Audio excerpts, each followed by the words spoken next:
하나님 말씀, 오늘은 사사기 6장 11절에서 16절까지 말씀 가지고 함께 나눕니다.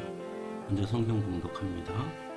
주님의 천사가 아비에셀 사람 요아스의 땅 오브라에 있는 상수리 나무 아래에 와서 앉았다.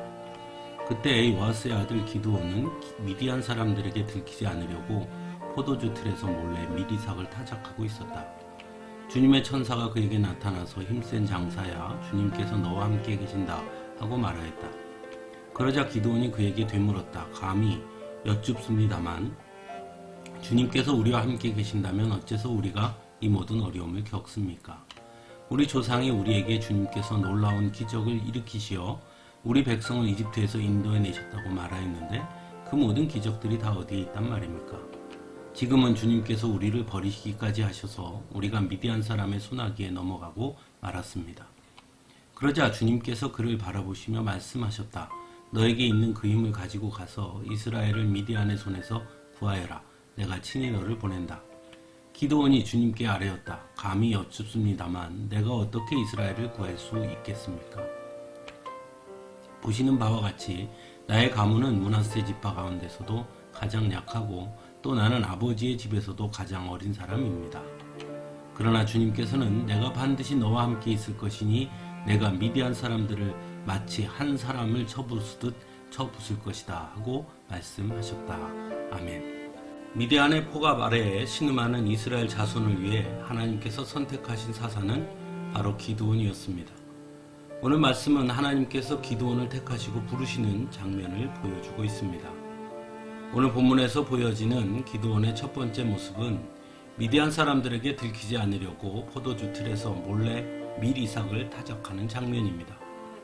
그만큼 미디안에 대한 두려움을 크게 가지고 있었음을 보여주는 장면이라 할 수 있습니다.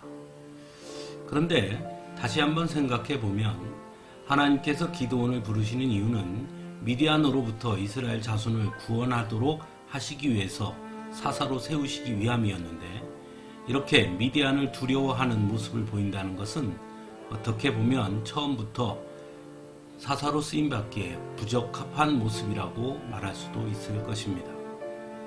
두 번째로 나타나는 기드온의 모습은 하나님께 질문하는 모습입니다. 주님의 천사가 기드온에게 나타나서 힘센 장사야, 주님께서 너와 함께 계신다라고 말하자 기드온은 주님께서 우리와 함께 계신다면 어째서 우리가 어려움을 겪습니까? 주님이 함께 계신다면 우리 조상들을 이집트에서 인도해 내신 것처럼 해야 하는데 지금은 왜 그런 기적이 나타나지 않는 것입니까? 지금은 우리를 버리신 것입니까? 하고 질문합니다. 이런 모습들을 보면 마치 하나님 앞에 매우 불평과 원망을 하는 모습처럼 보이기까지 하는 것을 보게 됩니다.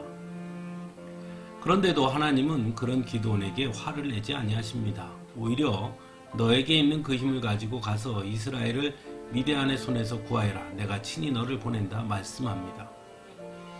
무슨 뜻일까요? 그래서 내가 너를 보내니 가서 얼른 이스라엘 자손을 미디안의 손에서 구해라 말씀하시는 것이죠. 원망하고 불평하지 말고 그래서 이제 내가 너를 보내지 않느냐 이렇게 말씀하는 것입니다. 그러자 기드온은 하나님께 아니 어떻게 내가 이스라엘 자손을 구할 수 있습니까? 나는 가문도 므낫세 지파 가운데서 가장 약한 가문이고 또한 나는 아버지의 집에서도 가장 어린 사람인데 어떻게 내가 이스라엘 자손을 구한단 말입니까? 하고 다시 질문합니다.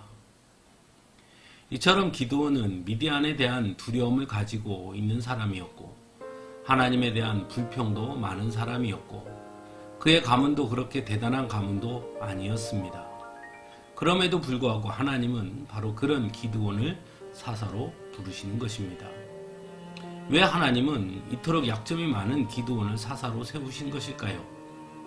다시 생각해 보면 먼저 기드온은 미디안의 억압으로 인한 고통을 삶 속에서 분명하게 경험하고 있었다는 것입니다. 그러므로 백성들이 얼마나 고통 중에 있는지 누구보다 그들의 상황을 잘 알 수 있는 사람이었다는 것이죠. 또한 하나님을 향한 불평이 많은 것처럼 보이지만 그것은 그만큼 하나님께서 함께 하시면 분명 자신들을 건져내 주실 것이라는 믿음의 확고함이 있었음을 의미한다고도 할 수 있지요.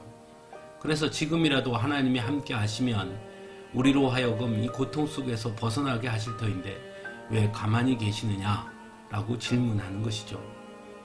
마지막으로 기드온은 자신의 연약함과 부족함을 인정하는 사람이었다는 것입니다. 중요한 것은 결국 이스라엘 자손들을 미디안의 손에서 건져내시는 분은 하나님이시라는 사실입니다. 그러므로 자신의 힘이나 능력이나 배경에 의지하지 않는 사람이 필요한 것이죠. 그래야 하나님께서 하시는 것임을 인정하고 감사하며 더욱 의지할 수 있게 되기 때문인 것입니다. 그래서 하나님은 기드온을 선택합니다. 그리고 분명하게 말씀합니다. 내가 반드시 너와 함께 있을 것이다.